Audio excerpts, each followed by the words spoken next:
வணக்கம். நான் இன்றைக்கி செய்ய போகிறது பழம் நிறச்சது. அதை செய்ய தேவையான பொருட்கள்: நேந்திர பழம் நல்லா பழுத்ததாக வாங்கிக்கோங்க. நெய் 2 ஸ்பூன் போதுங்க. 10 முந்திரி எடுத்து நல்லா உடைச்சி வச்சுக்கோங்க. வெல்லம் 1/2 கப் இடித்து வச்சுக்கோங்க. 1 கப் தேங்காய் துருவல், 1 கப் கடல மாவு எடுத்துக்கோங்க. வெல்லம் கரைக்கிறதுக்காக ஃபஸ்ட்டு ஒரு பாத்திரம் வச்சுக்கோங்க. ஸ்டவ் ஆன் பண்ணி கொஞ்சமாக தண்ணி விட்டுக்கோங்க. வெல்லம் போட்டுக்கோங்க. வெல்லம் கரைக்கிறது மண்ணுக்காக தாங்க. அதனால் மண் இல்லாத வெல்லம் இருந்துச்சுன்னா நீங்கள் அப்படியே கூட சேர்த்துக்கோங்க.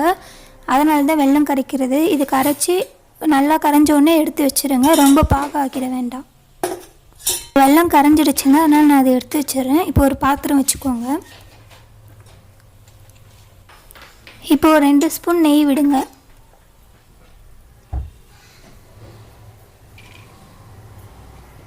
முந்திரி சேர்த்துக்கோங்க. முந்திரி சேர்த்த பிறகு கொஞ்சம் நல்லா வதங்கினோடனே தேங்காய் 1 கப்பு சேர்த்து நல்லா வதக்குங்க. நீங்கள் தேங்காவை நெய்யில் லைட்டாக வதக்கிட்டு வெல்லம் காய்ச்சலை வடிகட்டி சேர்த்துக்கோங்க.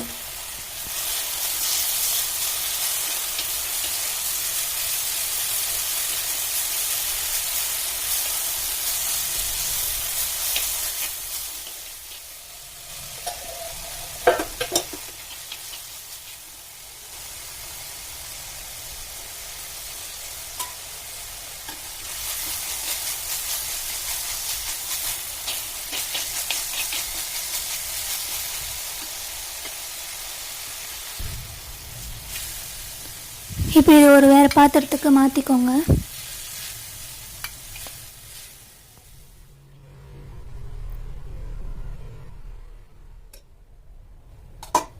இப்போ நம்ம ஸ்டஃப்டு பனானா ரெடி பண்ணிவிட்டு அதை பஜ்ஜி மாதிரி செய்கிறதுக்காக மாவு கரைச்சி வச்சுக்கோங்க.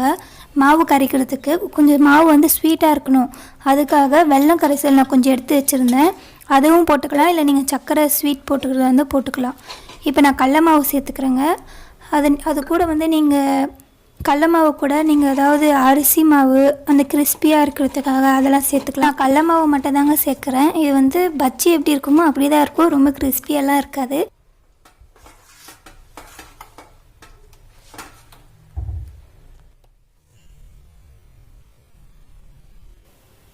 கட்டிலாம் எதுவும் இல்லாமல் நல்லா கரைச்சி வச்சுக்கோங்க. இப்போது வாழைப்பழம் பொரிக்கிறதுக்கு தேவையான அளவு எண்ணெய் ஊற்றிக்கோங்க. ஒரு 2 கப் ஆயில் ஊற்றிக்கோங்க.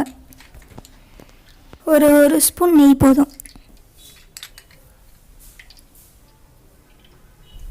எண்ணெய் காயறதுக்குள்ளே நீங்கள் வாழைப்பழம் உரித்து கட் பண்ணி வச்சுடுங்க.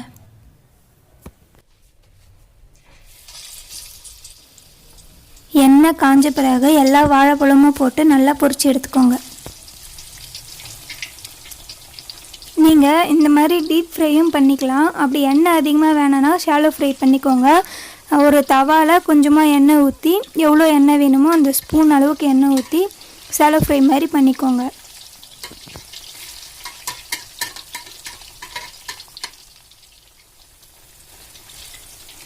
இந்த மாதிரி எல்லா வாழைப்பழமும் நல்லா ப்ரௌன் கலரில் மாறின உடனே வேறு பிளேட்டுக்கு மாற்றிக்கோங்க.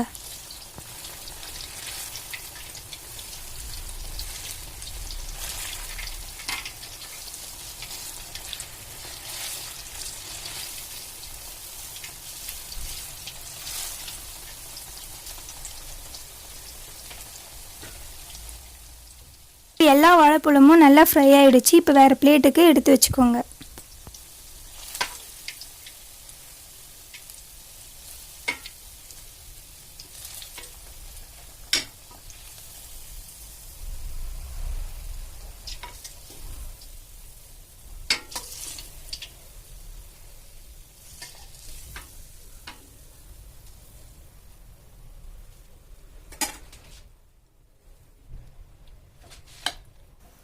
இப்போது வாழைப்பழம் நடுவில் பாதி கட் பண்ணிவிட்டு அது உள்ளே எவ்வளோ பிடிக்குமோ எவ்வளோ அது ஃபுல்லாக பிடிக்குமோ அது அளவுக்கு நிரப்பி வைங்க.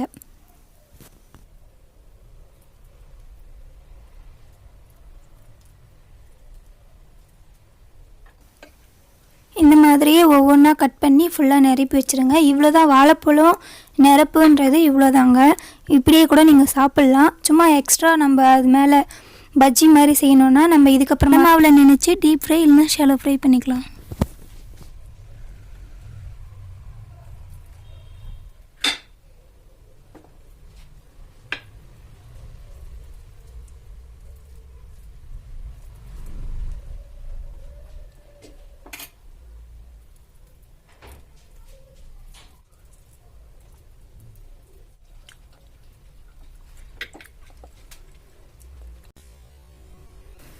அவ்வளோதாங்க, பழ நிரப்பு ரெடி ஆகிடுச்சு. இது நீங்கள் இப்படியே சாப்பிட்லாம், ரொம்ப நல்லாயிருக்கு.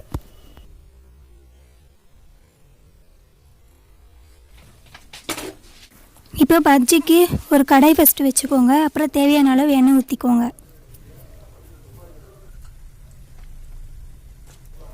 இப்போது பழ நிரப்பை கடல மாவில் நினச்சி எண்ணெயில் விட்டுருங்க.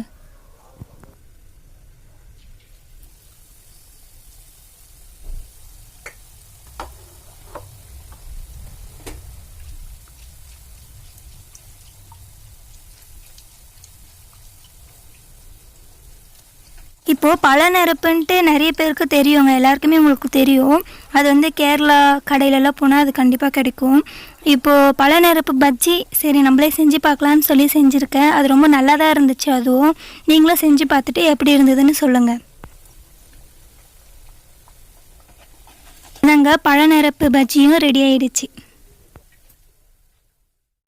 இந்த வீடியோ உங்களுக்கு பிடிச்சிருந்தா லைக் பண்ணுங்கள், ஷேர் பண்ணுங்கள், கமெண்ட் பண்ணுங்கள், சப்ஸ்கிரைப் பண்ணுங்கள். தேங்க்யூ.